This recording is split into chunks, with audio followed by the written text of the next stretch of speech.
감사드리며 예수님 이름으로 기도드립니다. 아멘.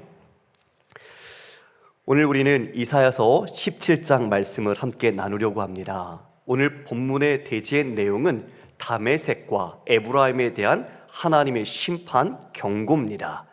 여러분, 하나님께서 이 말씀을 2700년 전에 이사야 선지사를 통해서 하신 말씀입니다. 그러나 그 말씀은 우리가 지금 보면 이미 실현되어 있는 모습을 보게 됩니다.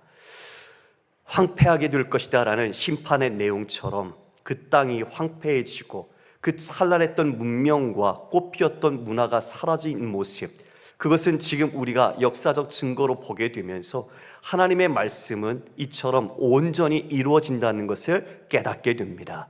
그러므로 여러분, 우리가 오늘 함께 나눌 말씀은 단지 그 당시에 이사야 선지자를 통해서 주신 말씀뿐만 아니라 그 심판의 내용일지라도 그 심판의 이유와 근거가 무엇인지 우리가 함께 살펴볼 때 우리를 향해 이 시간에도 동일하게 주시는 주님의 말씀일 겁니다. 그러므로 이 말씀에 우리가 다시 한번 우리의 마음을 깊이 새기고 우리가 잘못된 것이 있다면 주님의 말씀으로 경종을 울려서 다시 바른 믿음의 길로 온전히 향하기를 주님의 이름으로 축원합니다.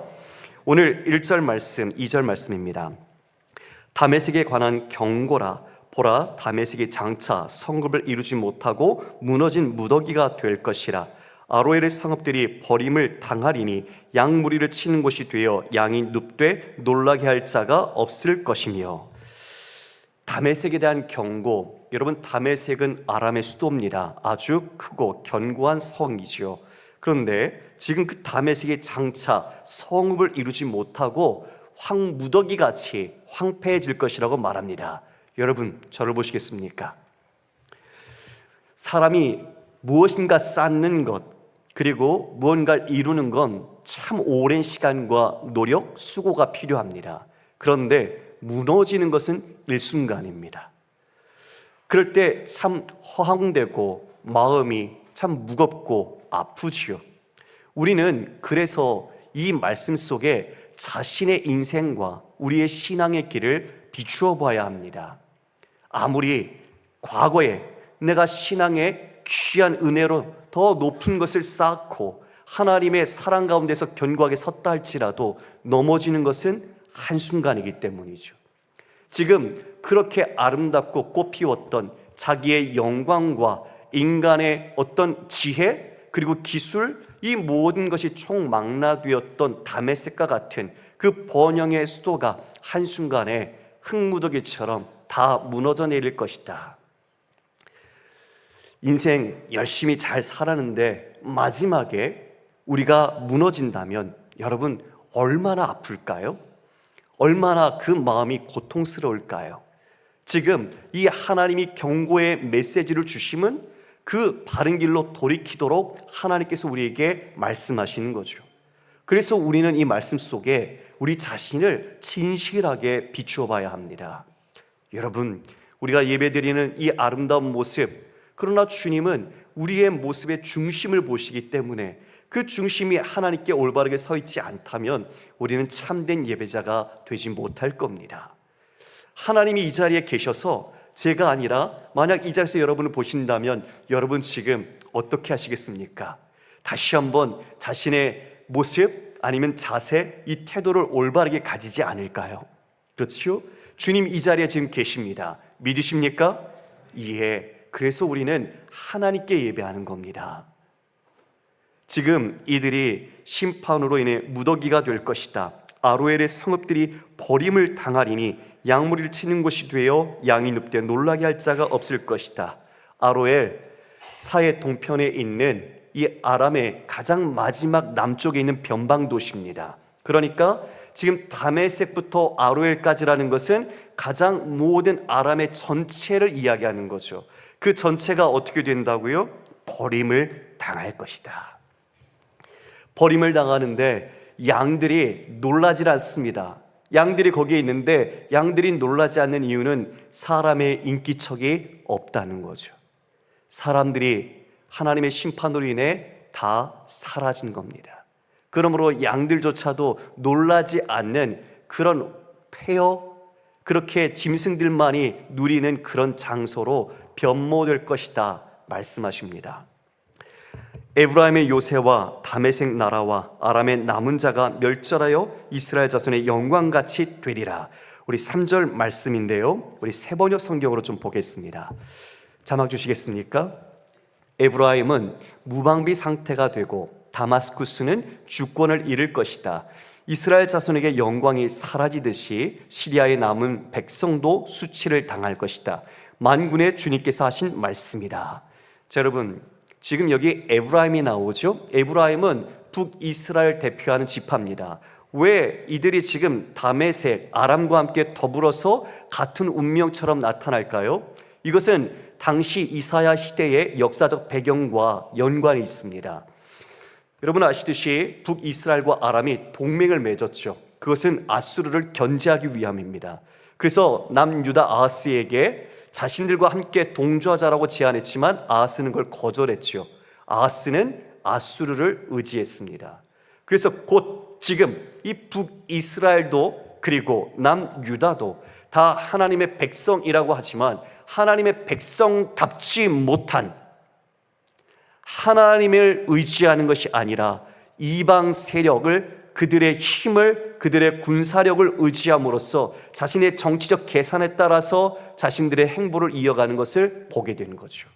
여러분, 이게 하나님의 선민이라고 일컬어진 북이스라엘이나 남유다의 모습이었습니다. 그러므로 외세를 끌어들여서 하나님 대신에 힘으로 삼았던 에브라임이나 다마섹은 같은 운명 공동체가 된 거죠.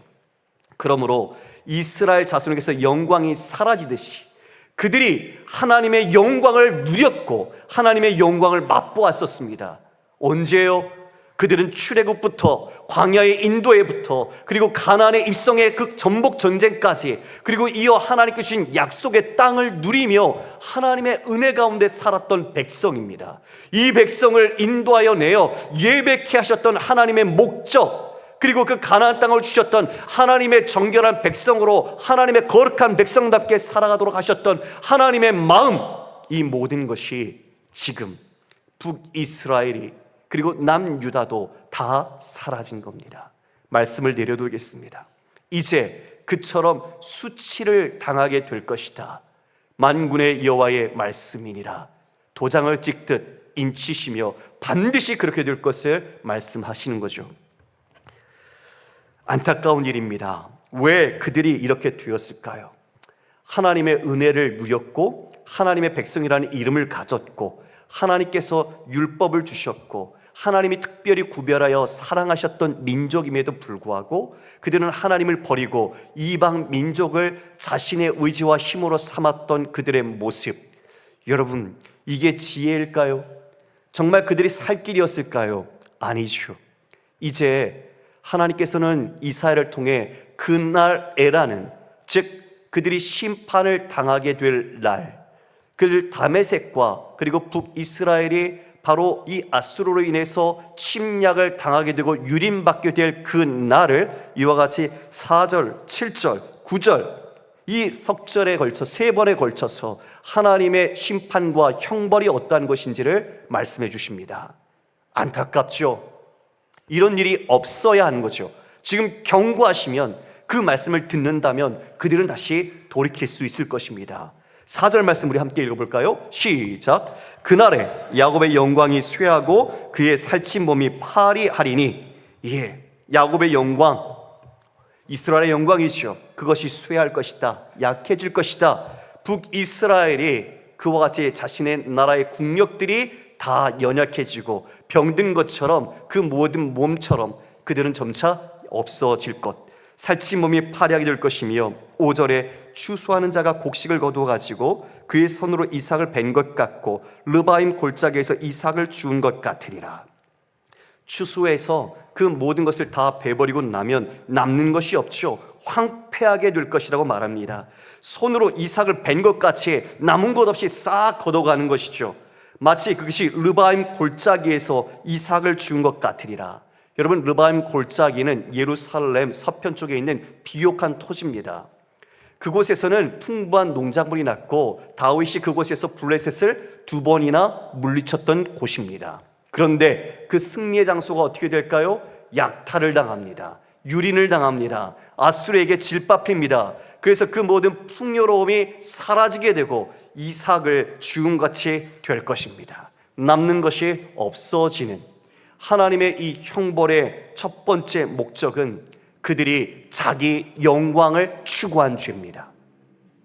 하나님의 영광이 아니라 자기의 영광을 추구함에 하나님께서 내리신 형벌은 그들이 영광으로 삼았던 것들을 다 사라지게 하는 것, 풍요로운 옥토에서 거두었던 풍요로운 농작물, 그 결실들을 다 거두어 없애시는 거죠. 추수한 것처럼, 이삭을 죽게 한 것처럼 남는 것이 없게 만드는 영적인 빈곤함, 이 모든 것을 농사와 추수의 언어로 표현하고 계신 겁니다. 6절에 그러나 그 안에 죽을 것이 나무리니 감람나무를 흔들 때에 가장 높은 가지 꼭대기에 과일 2-3개가 남은 같겠고 무성한 나무의 가장 먼 가지에 4-5개가 남은 같으리라. 여호와의 이스라엘의 하나님 여호와의 말씀이니라. 남는 것 없는 것 같지만 하나님께서 남기시는 것이 있습니다. 감람나무 그리고 풍성한 결실을 맺은 나무 열매 가운데 몇 개만 남습니다. 2-3개, 많아야 너댓 개 남는다. 이것은 하나님께서 그 모든 것을 다 멸하심이 아니라 소수를, 적지만 하나님께서 남겨두신다는 것을 여기서 말씀하고 계시는 거죠. 이스라엘, 바로 그들, 이사야에서 중요한 사상 중에 하나인 남은 자 사상, 하나님께서 그들을 남겨두심이 다시 회복할 수 있는 은혜의 단초로 작용하게 될 것입니다. 그러나 이것은 그들이 자랑으로 삼았던 것이 다 없어지고 유린되고 오히려 약탈당하는 그들의 아픔의 모습이 더 높은 모습으로 나타나 있는 거죠. 여러분 무엇을 영광으로 삼고 있습니까? 여러분 자기의 영광, 어떤 것이 여러분을 여러분답게 세워가고 있습니까? 그것을 한번 돌이켜봤으면 좋겠습니다. 무엇을 내가 자랑하는가? 무엇을 나의 면류관처럼 여기는가? 무엇을 내가 다른 사람에게 나의 정체성의 근거로 삼는 영광으로 드러내고 있는가? 그것이 만약 이 세상의 것들이라면, 주님이 아닌 다른 것들이라면 내려놓기를 소망합니다. 그 모든 것들을 분별하여 지금 우리가 그것을 내려놓고 하나님의 영광을 추구하고 하나님의 영광을 우리가 노래하고 하나님의 영광을 자랑하지 않는다면 이 모든 우리가 영광으로 삼았던 것이 한순간에 다 파멸로 끝나게 될 것입니다. 7절에 두 번째 그날에가 나오죠. 우리 7절 함께 읽어볼까요? 시작. 그날에 사람이 자기를 지으신 이를 바라보겠으며 그의 눈이 이스라엘의 거룩한 신이를 뵙겠고 자기 손으로 만든 제단을 바라보지 아니하며 자기 손가락으로 지은 아세라나 태양생을 보지 아니할 것이며, 그날 침략을 당하는 날, 그 모든 것을 빼앗기는 그 강탈의 날에 드디어 그들이 어떻게 될까요? 자기를 지으신 이를 바라보게 됩니다. 그리고 그의 눈이 이스라엘의 거룩하신 이를 뵙게 된다고 말합니다. 여러분, 우리나라 속담에 이런 말 있죠? 소 잃고 외양간 고친다고. 소를 잃었어요. 이미 중요한 본질을 놓쳤고 열매를 잃어버렸습니다. 외양간 고쳐봤자 소용이 없죠. 미리 준비하고 미리 바른 길을 가야죠. 지금 이처럼 이들이 두 번째에 그들에게 있는 죄악은 바로 우상 숭배의 모습입니다. 7절에 말한 8절에 자기 손으로 만든 제단, 그리고 아세라상, 그리고 태양상은 분향제단을 말합니다. 여러분, 아세라는 그 가나안의 최고의 신인 엘이라는 신의 아내, 또는 우리가 알고 있는 바알의 아내로 나옵니다. 즉 아세라는 풍요와 다산의 여신입니다. 이시스 또는 다른 신으로 여성으로서 이 풍요로운 결실을 맺는 것을 상징하는 신이죠.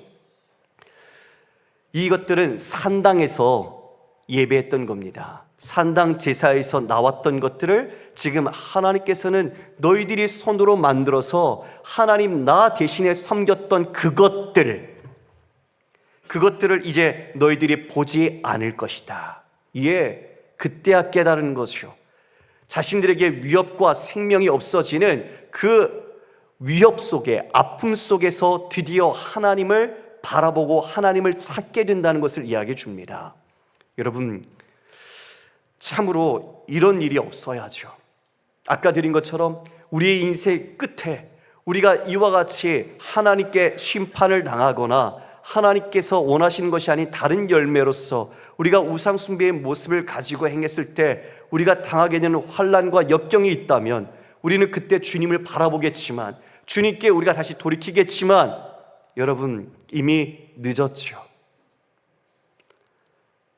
9절에 그걸 이야기하죠. 그날에, 세 번째 그날의 표현입니다. 견고한 성읍들이 옛적에 이스라엘 자손 앞에서 버림받은 숲풀 속의 처소와 작은 산꼭대기의 처소 같아서 황폐할 것이다. 그들이 잘못을 깨달았죠. 그러나 그들에게 주어진 형벌은 피할 수가 없습니다. 그 죄에 대한 형벌이 단행이 되죠. 그래서 그 성읍들이 황폐화됩니다. 비록 회개하고 돌이켰지만 타임이 늦었죠. 하나님이 정하신 그 죄에 대한 심판과 보응이 이루어지는 것이죠. 이렇게 그들에게 우상 숭배, 자기 영광, 그리고 하나님 대신에 하나님으로 삼았던 그 모든 것들, 우리가 다시 한번 우리의 삶에서 우리 자신은 어떤 믿음과 중심을 가지고 있는지를 돌아보게 됩니다. 저도 그렇지만 하나님을 가까이 할수록 우리는 하나님과 익숙하다는 생각 속에서 우리는 착각에 빠질 때가 있습니다. 익숙함의 함정이죠. 기도하고 말씀을 보지만, 하나님을 믿는다고 고백하지만, 우리가 어쩌면 자신에게 있는 죄의 모습, 우상의 모습, 자기 영광의 모습을 놓쳐버린 채 둔감해져서 잃어버리고 있는 모습들은 혹시 없을까요? 여러분, 죄악을 낳으면 그 나중에 죄가 우리의 양심이 화인을 맞아도 느끼지 못하게 만들어갑니다. 무감각해지는 거죠. 영적인 눈이 감기우는 겁니다. 한 번이 두 번 되고 두 번이 여러 번 되는데도 자신 안에 이제 더 이상 죄책감이 들지 않고, 그럼에도 불구하고 입술로는 하나님께 은혜를 구하고 하나님께 신뢰하며 하나님께 회개를 구하죠.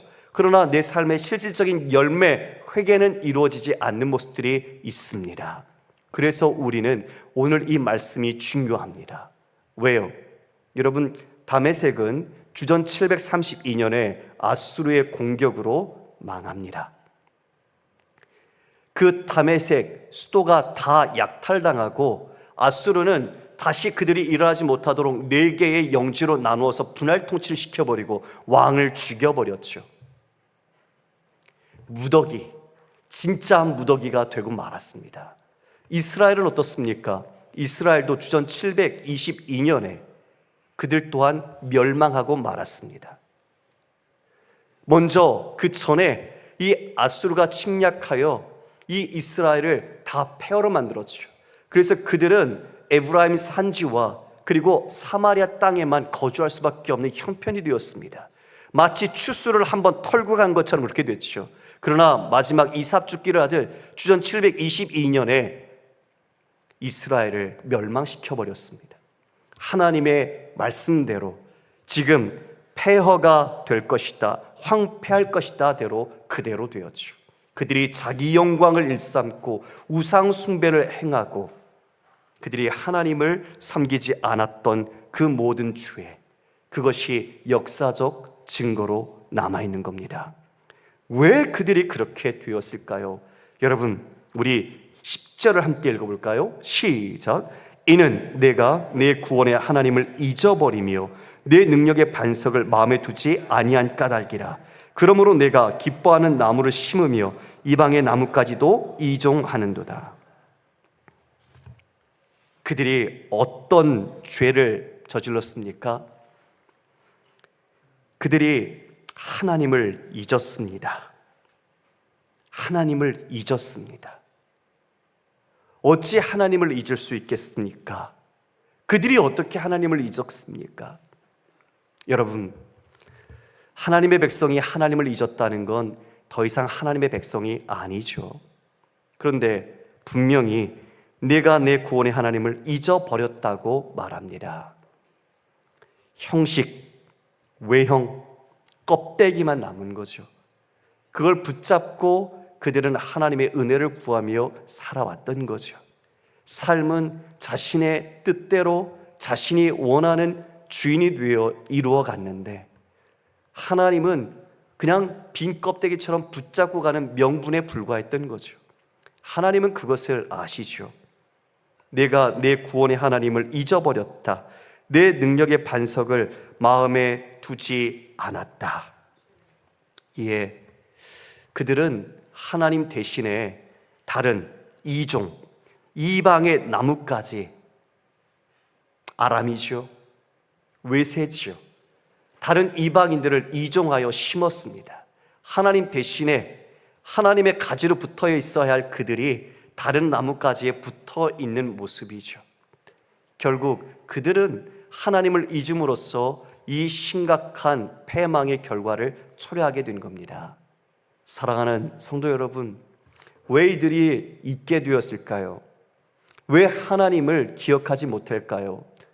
기억했겠죠. 처음엔 하나님께 충성했겠죠. 그런데 시간 속에서, 삶 속에서 다른 것들이 하나님 대신에 자신들의 마음에 들어온 거죠. 현실, 안정, 그 삶의 만족, 그것들을 하나하나 자신들이 추구하다 보니 하나님이 내 안에 안 계신 거죠. 그것들이 내 마음을 다 사로잡았고, 한순간, 아니요, 점진적인 그 모든 것 결과가 하나님을 까맣게 잊어버리는, 기억조차 하지 못하는 일을 맡게 된 것입니다. 사람이 만든 것은 우리에게 구원을 주지 못합니다.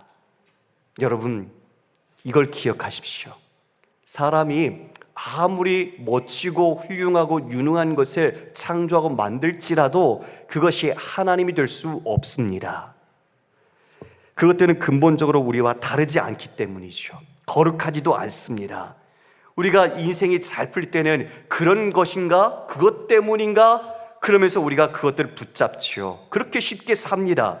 지금 이 시대도 그렇지 않을까요? 과학, 문명, 기술의 발달, 이것이 어쩌면 우리에게 더 편리한 삶을 주고 우리에게는 더 넉넉한 삶을 주는 것 같습니다. 마치 진짜 구원을 베푸는 것 같은 이데아, 우리의 이상향을 품게 만들죠. 그러나 우리는 현실을 바라보십시오. 기술과 교육과 그리고 이 문명이 발달했지만 인간의 잔인함은 더 악합니다. 더 머리가 영특하게, 영리하다고 하지만 영악한 모습으로 사람들과 많은 것들의 범죄를 일으키고 있죠. 우리는 우리와 다른 분, 우리보다 위대하신 분, 그리고 우리를 붙잡고 계시는 분을 찾아야 합니다. 구원은 오직 하나님께 있습니다. 여러분, 이것이 오늘 중요한 메시지입니다. 그들 모두가 다메섹이든 북이스라엘이든 하나님을 잊었고 하나님을 알지 못한 겁니다. 이게 이방 나라라고 그러면 좀 이해가 되겠어요. 그러나 하나님의 백성이라는 사람들이 그랬다는 게 경각심을 주는 겁니다. 왜요? 삶에 안주하니까, 삶의 실질적인 도움이 되는 것들을 하나님 대신으로 삼으니까요. 그것이 내 삶과 가정과 내 모든 인생에 평안함을 주는 것처럼 여겨지니까요. 돈 있으면 잘 살 수 있어. 내가 사회적으로 누구보다 뛰어난 능력과 기술을 갖고 있으면 나는 잘 살 수 있어. 여러분, 진짜 잘 산다는 게 무엇입니까? 진짜 잘 산다는 게 무엇입니까? 하나님께서 우리를 창조하셨을 때 인간이 잘 사는 것은 하나님과 함께 더불어 교제하고 주님의 뜻 가운데 살아가는 것이 잘 사는 것입니다. 그런데 이 세상은 자신들에게 세상적인 가치와 세상적인 어떤 수단들이 더 풍요롭게 되는 것이 잘 사는 것이라고 우리를 속입니다. 그래서 더 좋은 환경, 더 많은 돈, 더 부유한 넉넉한 자리가 되면 우리는 잘 산다고 아이들이 생각합니다. 결단코 그렇지 않습니다. 속는 것이죠. 바로 그것이 하나님의 자리를 꿰차고 있는 것이죠. 그래서 우리는 오늘 이 말씀 속에 나는 하나님을 기억하고 있는가? 나는 정말 하나님을 하나님으로 내가 인정하고 있는가? 그 하나님을 내 삶의 중심으로 모시며 내 삶을 그분 앞에서 걷고 있는가? 여러분 스스로 물어보십시오. 그리고 믿음으로 정직하게 답하십시오. 시편 100편 3절 말씀입니다. 여호와가 우리 하나님이신 줄 너희는 알지어다. 그는 우리를 지으신 이요 우리는 그의 것이니 그의 백성이요 그의 기르시는 양이로다. 계시록 7장 9절 10절 말씀입니다. 같이 읽습니다. 이일 후에 내가 보니 각 나라와 족속과 백성과 방언에서 아무도 능히 셀 수 없는 큰 무리가 나와 흰옷을 입고 손에 종려가지를 들고 보좌 앞과 어린 양 앞에 서니 큰 소리로 외쳐 이르되 구원하심이 보좌에 앉으신 우리 하나님과 어린 양께 있도다 하니. 여러분 구원하심이 어디에 있습니까? 우리 하나님과 어린 양께 있도다. 할렐루야. 다른 것은 우리에게 구원을 주지 못합니다. 그러므로 다른 것에 우리의 마음과 우리의 시선을 주지 마십시오. 여러분 한번 주면 우리가 넘어갑니다. 육체의 정욕, 안목의 정욕, 이생의 자랑이 얼마나 강력한지 모릅니다.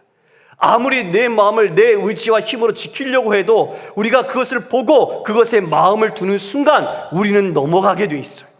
그래서 우리 주님께 우리가 도움을 구하고 주님께서 우리를 붙들어 주시지 않으면 우리는 믿음으로 살 수 없는 것입니다. 그들은 주님을 붙잡지 않았습니다. 그들은 다메섹을 붙잡았고 군사력을 붙잡았고 큰 힘과 규모와 크기를 붙잡았습니다. 그래서 하나님을 잊었습니다. 11절 말씀입니다. 그들이 어떠한 죄가 있는가? 내가 심는 날에 울타리를 두르고 아침에 내 씨가 잘 발육하도록 하였으나 근심과 심한 슬픔의 날에 농작물이 없어지리라. 그들은요 당연하게 모든 것을 거두는 줄 알았습니다. 당연하게 자기들이 노력하고 수고해서 심으면 당연히 그 농작물 열매들이 풍성하게 열릴 줄 알았습니다. 그런데 어떻게 돼요? 추수의 날에 보니까 흉작이 되어 그들이 슬퍼할 것이다. 근심과 심한 슬픔의 날이 될 것이다. 여러분 주신 이는 거두시는 이는 누구십니까? 하나님이십니다. 맞아요. 우리는 분명히 알아야 합니다.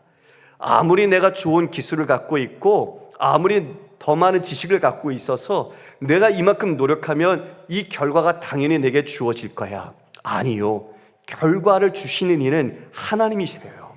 예, 하나님이 지키시지 않으면 그 모든 것 당연하지 않습니다. 우리는 그것을 너무 당연하다고 여기고 있는 거예요. 착각이죠. 여러분 그래서 저는 이 말을 요즘 많이 쓰는데요. 평범한 것이 기적이다. 예, 오늘 하루 정말 그냥 은혜 가운데 하루를 잘 지낸 것, 그날은 하나님의 기적을 맛본 날입니다. 할렐루야. 얼마나 우리도 모르게 내 자신과 상관없이 사고와 수많은 어려운 일들이 닥치는지를 몰라요. 사람이 그렇게 어두네요. 어머니 학교 다녀오겠습니다 해도 그날 그 말을 지킬 수 없을 수 있어요. 지키시는 이는 하나님이시니까요. 그래서 우리는 늘 하나님께 우리의 모든 삶을 의지해야 합니다. 아침에 일어나면 여러분 기도하십시오. 하나님 오늘도 내 힘으로 살지 않고 주님이 지켜주시고 붙드시는 삶, 그래서 만나는 모든 일에게 하나님의 진리와 화평과 화목을 이루는 내가 되게 해 주시옵소서. 우리가 함께 그렇게 기도해야 할 것입니다.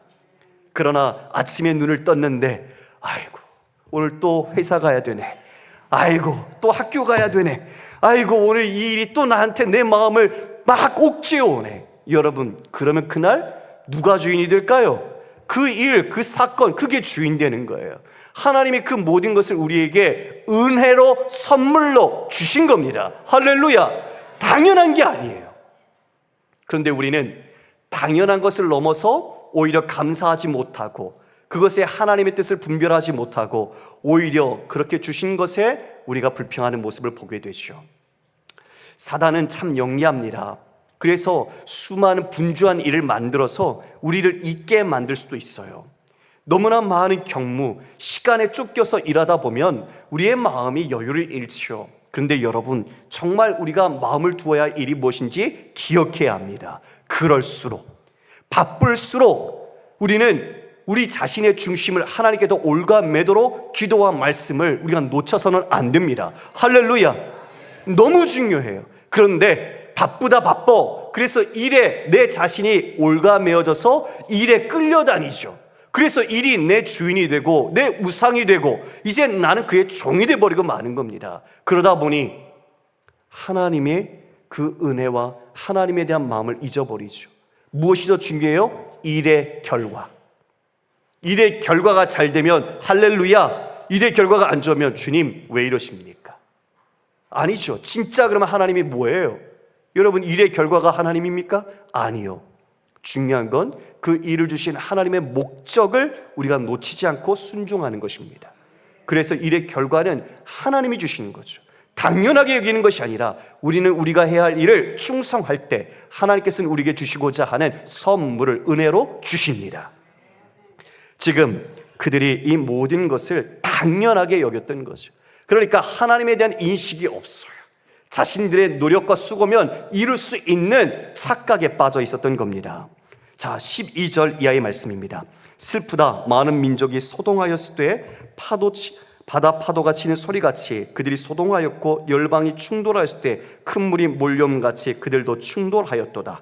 열방이 충돌하기를 많은 물이 몰려옴같이 하나 주께서 그들을 꾸짖으시니 그들이 멀리 도망함이 산에서 겨가 바람의 앞에 흩어짐 같고 폭풍 앞에 떠도는 티끌 같을 것이라. 이사야가 탄식을 합니다. 슬프다, 가련하다. 많은 민족이 소동합니다. 그것을 이 바다 파도 치는 소리, 포유하는 것과 그리고 큰 물이 몰려오는 것으로 비유합니다. 이스라엘, 즉 남유다 예루살렘을 이와 같이 이 이방 민족들, 열방이 공격하고 침략하고 노략하려는 것을 비유한 거죠. 여러분, 그러나 하나님의 백성을 누가 지키실까요? 하나님이 지키십니다. 하나님은 하나님의 백성을 지키세요. 그래서 13절에 그들이 그렇게 많은 물이 몰려옴 같을지라도 주께서 그들을 꾸짖으십니다. 주께서 그들을 꾸짖으시고 그들이 어떻게 되죠? 겨가 바람에 흩어지는 것 같이 또 폭풍 앞에 떠도는 티끌같이 하나님께서 만드신다라고 말합니다. 이건 뭘 말할까요? 하나님의 백성이 잘못하면 하나님께서 책망하십니다. 그런데 하나님의 백성을 스스로 힘이 있다 하는 자들이 이와 같이 책망하고 징벌할 때 하나님은 그것을 용납지 않으시는 거죠. 그러므로 하나님의 백성에 대해서 이렇게 강탈하고 이런 폭력을 행할 때 그는 스스로 하나님의 징벌을 받게 되는 것입니다. 하나님이 여러분들을 지키시고 보호하신다는 것을 분명하게 말하고 있죠. 우리 14절 마지막 함께 다 같이 읽어볼까요? 시작. 보라, 저녁에 두려움을 당하고 아침이 오기 전에 그들이 없어졌나니 이는 우리를 노략한 자들의 몫이요 우리를 강탈한 자들의 보응이니라. 저녁에는 두려웠습니다. 어떻게 사나? 이제 이 모든 것이 끝났구나. 절망이었습니다. 그런데 하나님께서 그 밤사이에 역사하시고 구원을 베푸시고 일하시니 아침에는 어떻게 되죠? 예, 아침이 오기 전에 그들이 없어졌습니다. 할렐루야. 여러분, 시편 30편 5절에 저녁에는 울음이 깃들지라도 아침에는 기쁨이 오리로다. 하나님께서 그 모든 밤사이에 이 모든 보호와 그들을 물리치시며 다시 하나님의 구원을 이루신다는 것을 이야기하고 있습니다. 아무리 세력이 강해 보여도 하나님보다 크지 않습니다. 하나님의 능력 앞에서는 그들은 겨와 티끌에 불과하기 때문이죠. 여러분, 이것을 믿으십시오. 여러분이 마주하고 있는 어떤 큰 산, 바다와 같이 포효하는 두려움을 주는 일들, 그러나 하나님 앞에서는 후 벌어버릴 티끌과 겨에 불과하다는 것입니다. 주님은 바로 여러분들을 그와 같이 보호하십니다. 시편 46편 1절에서 3절 함께 읽습니다. 하나님은 우리의 피난처시요 힘이시니 환난 중에 만날 큰 도움이시라. 그러므로 땅이 변하든지 산이 흔들려 바다 가운데 빠지든지 바닷물이 솟아나고 뛰놀든지 그것이 넘침으로 산이 흔들릴지라도 우리는 두려워하지 아니하리로다. 아멘. 예, 우리는 두렵지 않습니다. 주님께 우리 그 안에 거할 때 우리는 든든합니다. 여러분, 제가 한 영상을 본 게 기억이 나요. 치매에 걸리신 어르신이었어요. 외국분이셨는데 아들의 가족의 이름도 기억을 못해요. 누구 알아요? 그러면 반응을 안 하세요. 그런데 잊을 수 없는 장면이, 예수님이 누구세요? 그 질문에 그분은 나의 구원자시며 나의 보호자시고 나를 이끄시는 분이란다. 소름이 돋았어요. 치매에 걸렸지만 예수 그리스도를 잊지 않은 거죠. 정말 제가 그걸 붙잡고 기도했어요. 주님, 저도 내 기억이 어느 정도까지 작용하는 한 하나님을 잊지 않게 해주세요. 하나님을 내가 고백할 수 있는 진정한 그런 믿음을 결코 잊지 않게 해주세요. 다른 건 다 잊어도 예수님이 누구신가 잊지 않는다는 것, 여러분 정말 얼마나 주님을 사랑하기에 그럴 수 있을까요? 자식의 이름은 기억하지 못해도 예수님이 나의 구주라는 그 고백을 정말 할 수 있다는 것 자체가 큰 복을 받은 하나님의 사람 아닐까요? 우리 모두가 오늘 이 말씀 속에 나는 우리 주님을 얼마나 기억하는가, 나는 무엇을 더 기억하고 사는 인생인가, 우리가 돌아보기를 원합니다. 갈라디아서 6장 7절 8절 말씀에 스스로 속이지 말라. 하나님은 업신여김을 받지 아니하시나니 사람이 무엇으로 심든지 그대로 거두리라. 자기의 육체를 위하여 심는 자는 육체로부터 썩어질 것을 거두고 성령을 위하여 심는 자는 성령으로부터 영생을 거두리라. 하나님이 아닌 다른 것을 심으면 다메섹처럼 황폐해지고 사라질 것입니다. 성도 여러분, 우리가 오늘 어디에 서 있습니까? 무엇을 의지하고 있습니까? 그리고 무엇을 기억하고 있습니까? 다시 한번 우리 주님, 우리 주 예수 그리스도를 온전히 기억하여 여러분의 모든 삶에서 주님의 기뻐하시는 뜻을 따라 올곧게 바르게 주님과 함께 동행하는 성도가 되시길 주님의 이름으로 축원합니다.